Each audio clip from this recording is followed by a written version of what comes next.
Hi, my name is Tiffany Norris, and I am a school counselor at Cathedral Catholic High School in San Diego.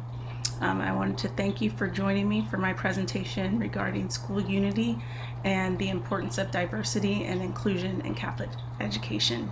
I feel very fortunate and blessed to have the opportunity to talk with you today surrounding these topics. And first, I just want to start off with talking about leadership and the importance of leadership and how diversity and inclusion can be a part of your school's culture if that is something that you will allow it to be.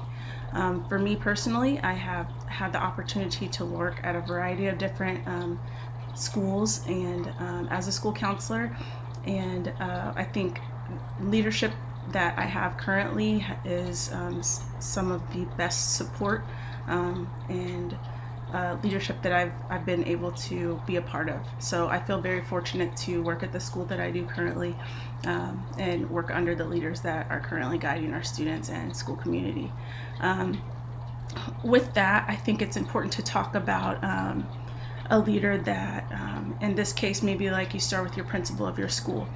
As we talk about diversity, this may not be an area that is like their area of expertise, and that's understandable. There's a lot of information surrounding that can make it maybe intimidating or a harder, tough topic to talk about at school. So reaching out for that support, I know that's one thing that our principal has done on many occasions with our staff and community, just reaching out humbly, like, I know that there's a lot going on in the world right now. I want to make this school a better place, a more inclusive place for everyone.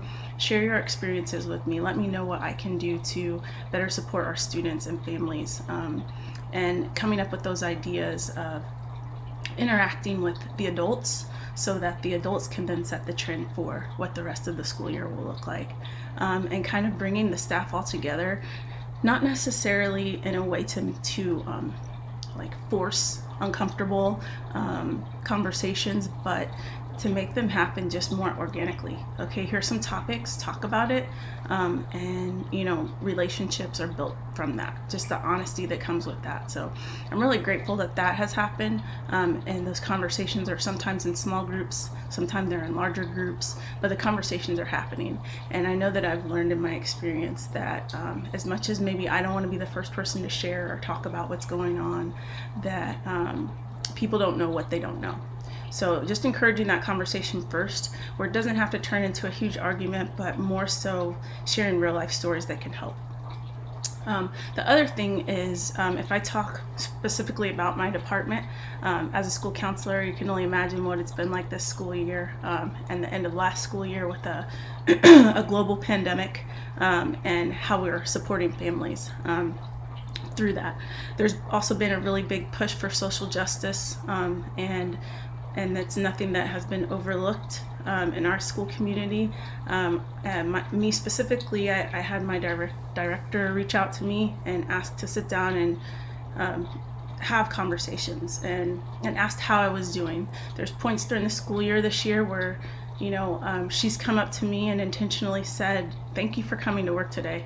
I know that there's a lot going on. Thank you for being here." And I don't know that that is something that happens for every Black female, but I know that that's my experience, and that has been something that also reminds me that in a community that is predominantly white teachers, that I'm not just another teacher, that I'm actually seen and my voice is heard, and that it's a school community that wants to continue to be better. So I can't say that I know of many other friends, even of mine, or colleagues that I've worked with in the past, that their direct report tells them, "Thank you for coming to school," after seeing a racist event that happened, or the murder of George Floyd or something like that. Just thank you for being here and working through this when it's a topic that hits so close to home.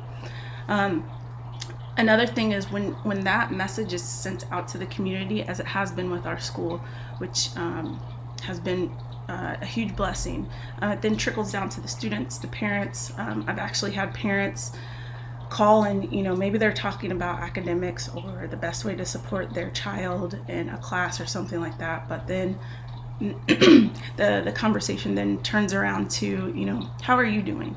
How are you doing in all of this tension and, some of the political issues that have come up and things like that, like a parent reaching out to check on me. And for me, that was a really powerful moment. Also a testament to our school community where we have leadership that has made those conversations safe to have, even if it's with a parent that I've never met before face to face, but just wanted to see how I was doing. And I feel like at our school that could be any school if that opportunity is just given to have those conversations. Another thing that would be a helpful point would be hiring educators and reaching out to secondary education institutions. So like HBCUs, multicultural student unions, advocacy groups, organizations that maybe are specific with the LGBTQ plus community or other institutions, just with qualified candidates that, would love the opportunity to work at an institution like yours.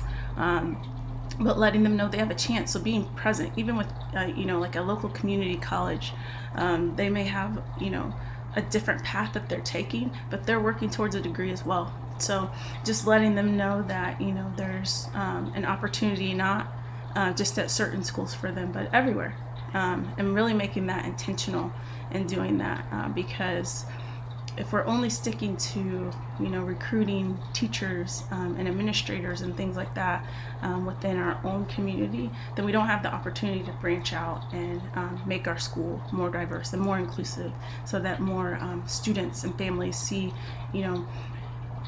educators and leaders that represent their beliefs and what they are striving for. So I think that's a really easy thing to do if we allow ourselves to reach out to those communities that we may not necessarily talk to on a regular basis, but could definitely bridge that gap and be able to begin that process of communication and what good candidates there are and things like that. So one thing that we talk about in our school a lot is something called courageous conversations, and making sure that we're able to have those talks that seem like they are way too hard.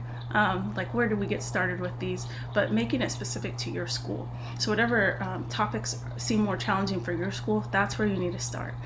If it's hiring, if it is, and incorporating things more into the curriculum, whatever that is, allow conversation so that you can have the resources that you need to make your school all that it's capable of being, quite honestly. The other thing to look for, like specifically in the hiring process, are college fairs, where there's students that may be looking for different schools to apply to, and they have hiring fairs at their schools, and they're just looking for that one connection. So being intentional about that, whether it be the principal at your school or someone else that goes out to these hiring fairs and talks about what positions you have that are available, that the perfect candidate has some experience doing this, and this, and you never know what kind of a leader you could end up with if you allow yourself to be open to those types of environments as well. Another thing that is in just a simple, unique thing that you could do, and make sure it's reflective of your school community.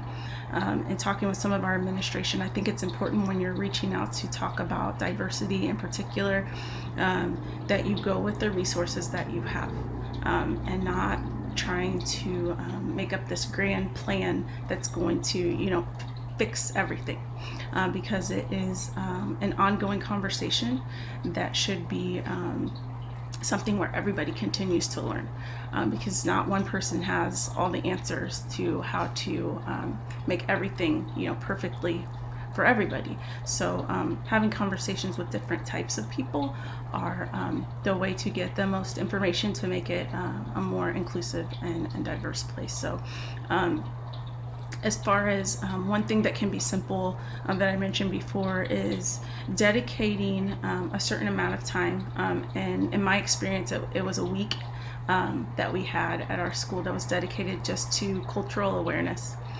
So we celebrated the Chinese New Year. We had dancing dragons on campus. It was so cool. So that there was different events that took place at lunch. So we were able to go out and that the school, the students could gather around. And obviously this was pre-COVID when it was, safe to be in larger groups, but we were able to, see and ask questions, learn more, like what is this dragon all about? What are, the clothing or the dances and things like that. And one thing that I found as we incorporated more and more cultures is that there was a lot of laughter. There was a lot of happiness and dancing, different traditional foods and things like that that made it really unique, but also helped just put in perspective how similar we all are.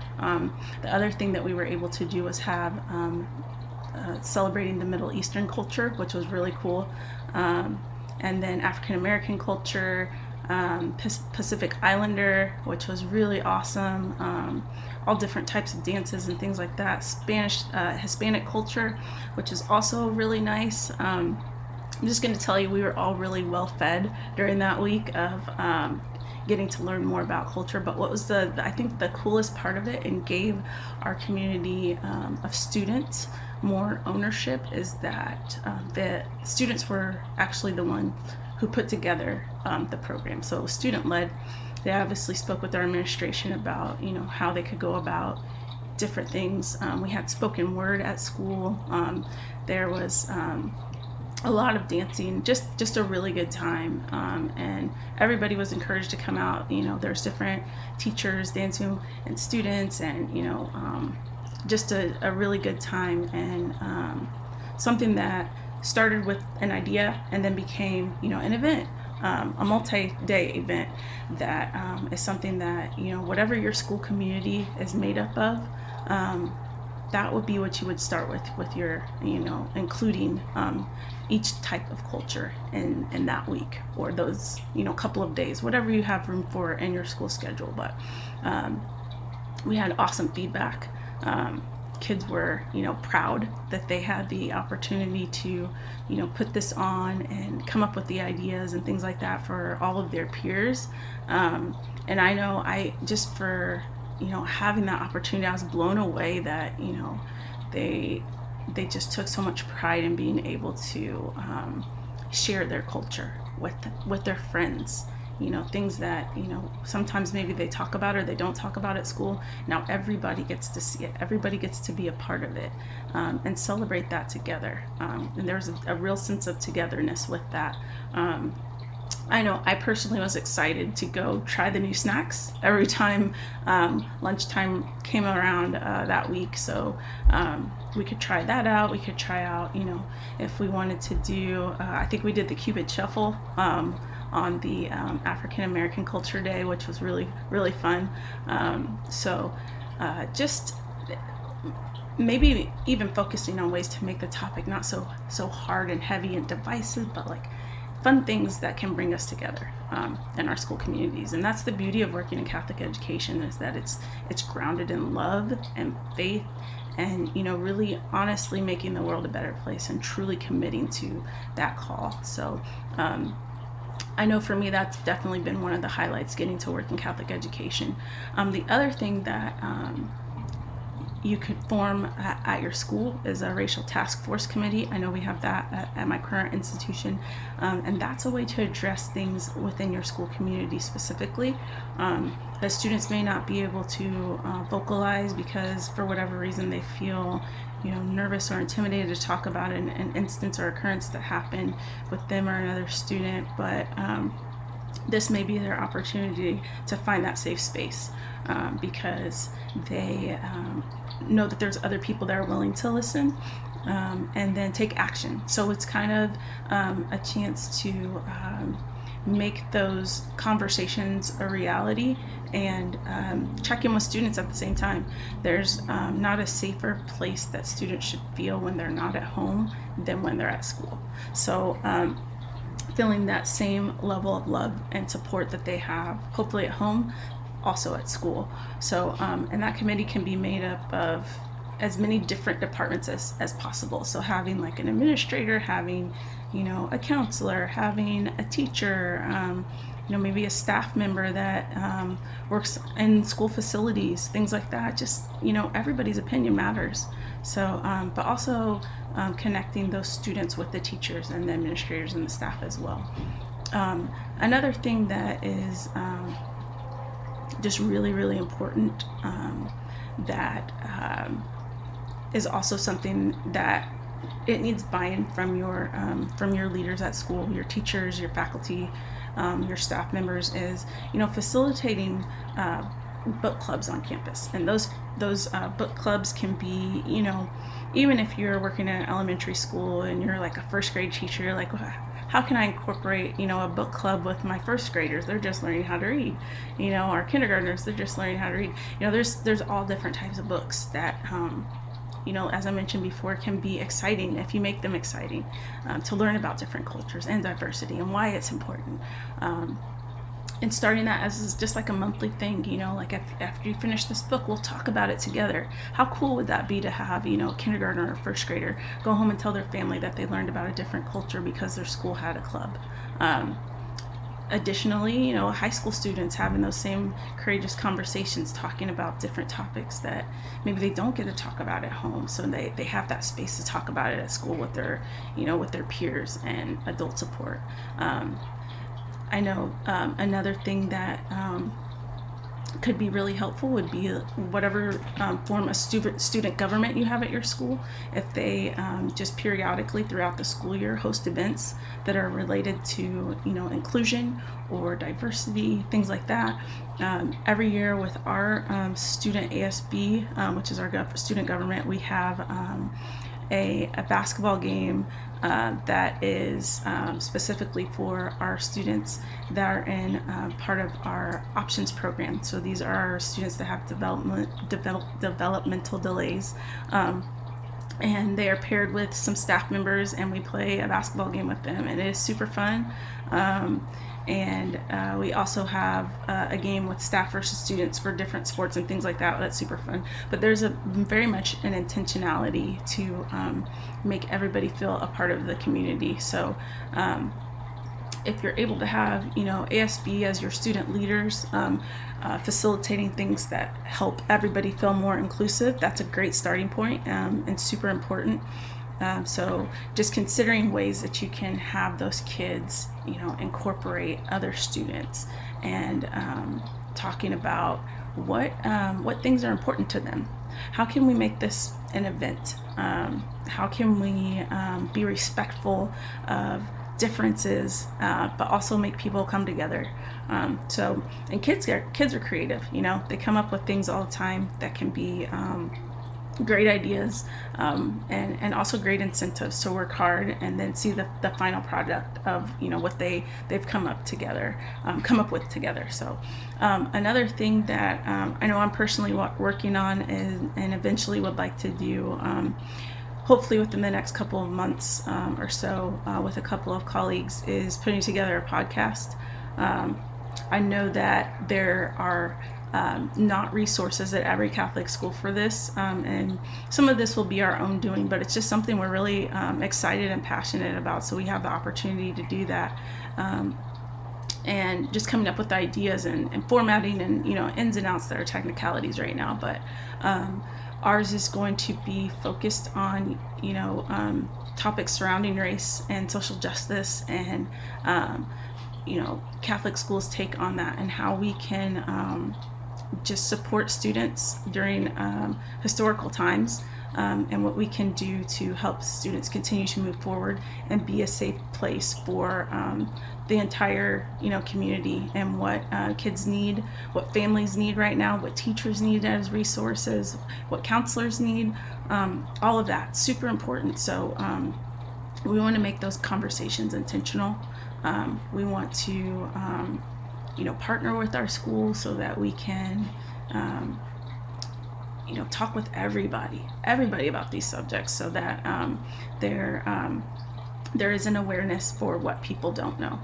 While I know that is not something that every school is able to do, may not have the resources for those things, what you can do is then listen to different podcasts that surround these topics, and how it can be something that turns into a beautiful thing for your school, and a resource that you can bring back to the community, things that you learn, and spreading that knowledge, because knowledge then becomes power, and knowing how to best navigate through your school year and with your school community.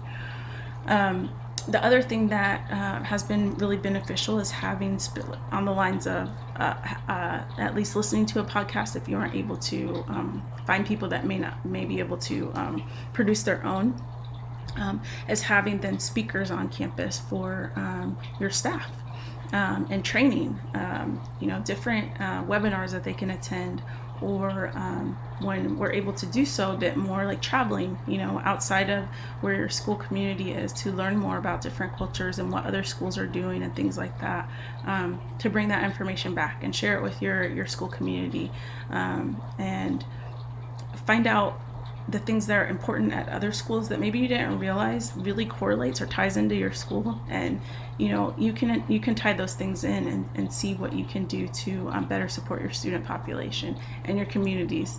And I know also one thing that I've noticed more of just in our school, and I don't necessarily think that there needs to be a speaker or training behind this specifically, but I think it's just something that maybe was never brought up before, and now it's kind of become part of the norm with our school culture, and that's that communication with families is now in multiple languages, so that it's not all just English, because we would be remiss if we assumed that everybody in our school community only spoke English. So when that communication goes out, now we have students that are able to communicate with their parents, because their parents know firsthand what's going on. We also have a new system that we're using with communication with parents and things like that holds also their academic records, that tells us more about the family dynamic at home, as far as what their first languages that they speak at home.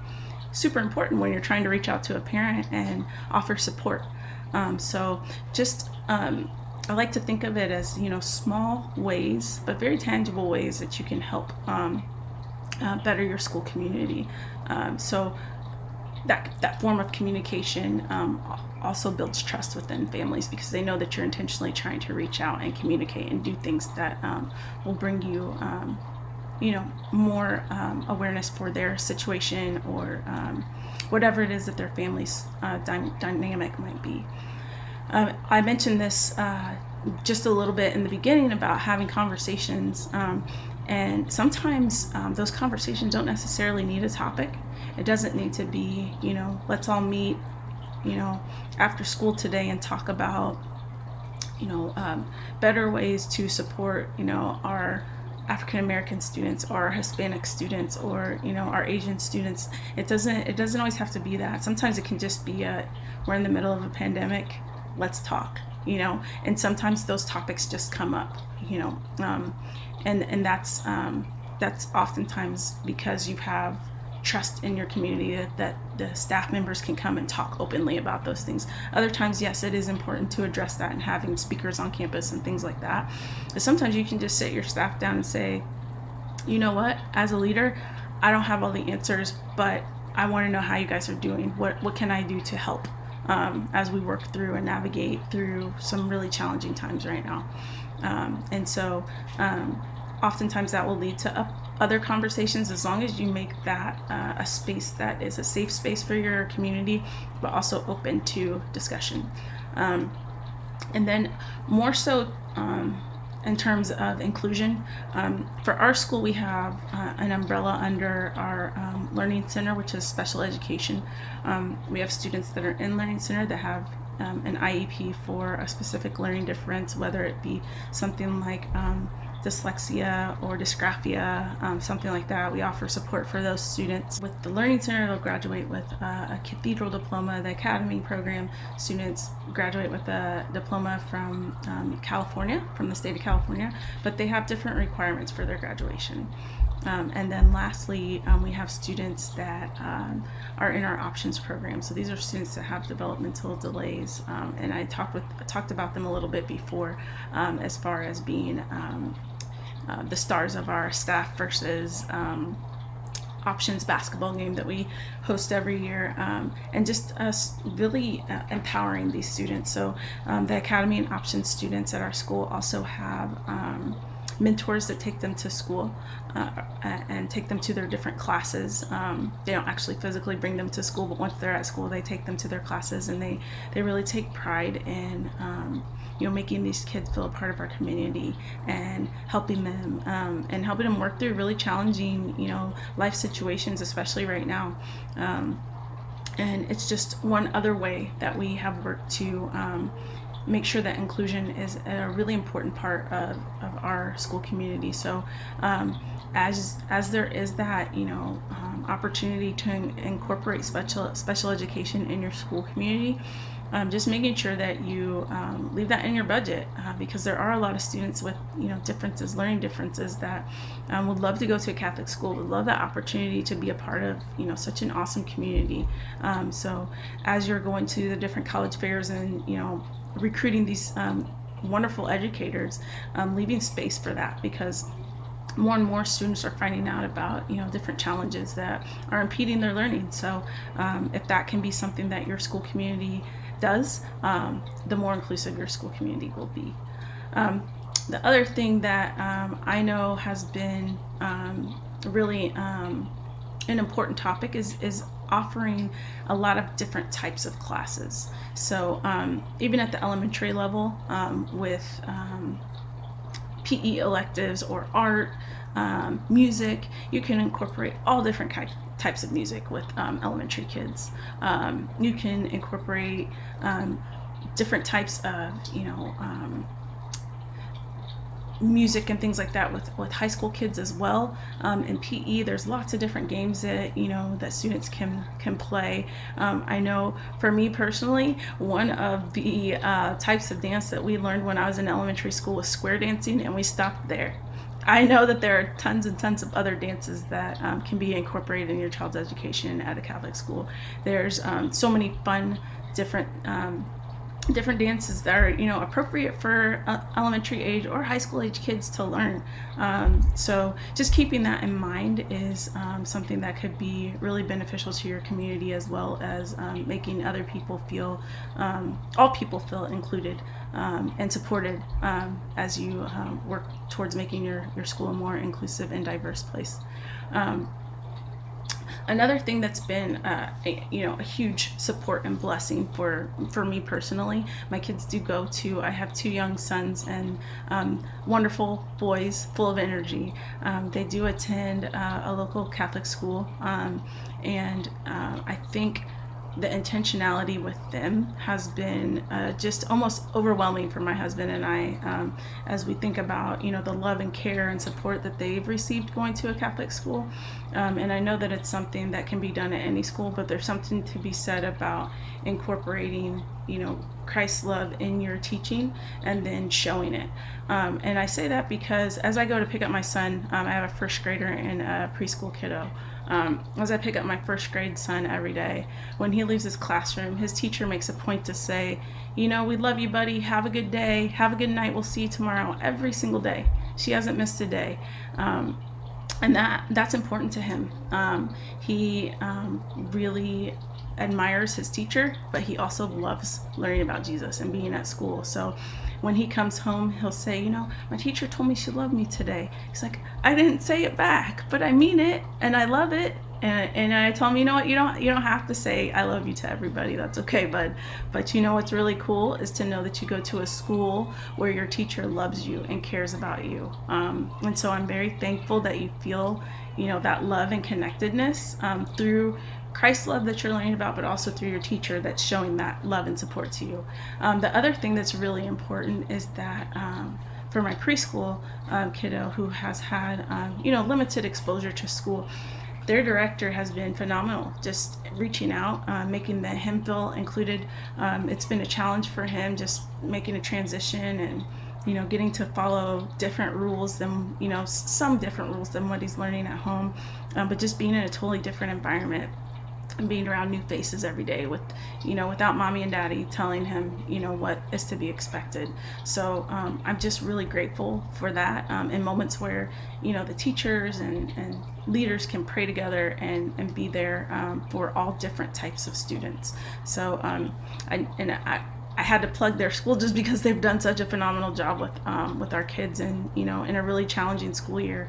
But that intentionality has been something that I know that I don't take for granted. My husband doesn't take for granted. So I'm just really grateful for that. And lastly, I've covered a lot of topics, and I will have some bullet points after the presentation, open for question and answers, obviously. But we really focus on, really being intentional with inclusion and diversity and things like that, but just being intentional about being passionate about your career. Whether in my case it is a school counselor, or whether you're a teacher, whether you're a dean, whether you're the school nurse, whatever it is that you do, just being intentional about what your job is and, appreciating what you have and working in a Catholic school and what that means, and that you get to help mold tiny lives, or young adult lives, depending on where you're working. And I would be remiss if I left out one of the most passionate teachers I have had the opportunity to work with. We unfortunately had a teacher pass away this school year not too long ago, and he was a wonderful, wonderful human being.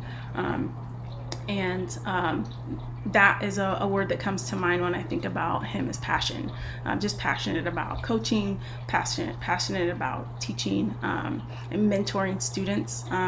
Those were some of the things that I know that were, God's gifts that he used to give light, change hearts, change minds, and things like that. So I stopped by his classroom, and I got to see just a variety of quotes a little while ago, and one that really stuck out to me was by St. Catherine of Siena, and I think that is a good way to maybe end my presentation. And as you take the resources that I've talked about, some may be new, some things that you already knew about, but taking that, and the quote says this, it says, "Be who God meant you to be, and you will set the world on fire." So just knowing that God uses everybody, and he uses us all in a variety of ways, and sometimes you can't believe that God would call you to do something as incredible as educating a child, or being there for a kid that's going through a really challenging time. And it's really important to know that it can be anybody, and it might be you that brings that new element of education that is inclusive and diverse to your school community. So thank you for taking the time to listen to this presentation, and I will open it up to question and answers.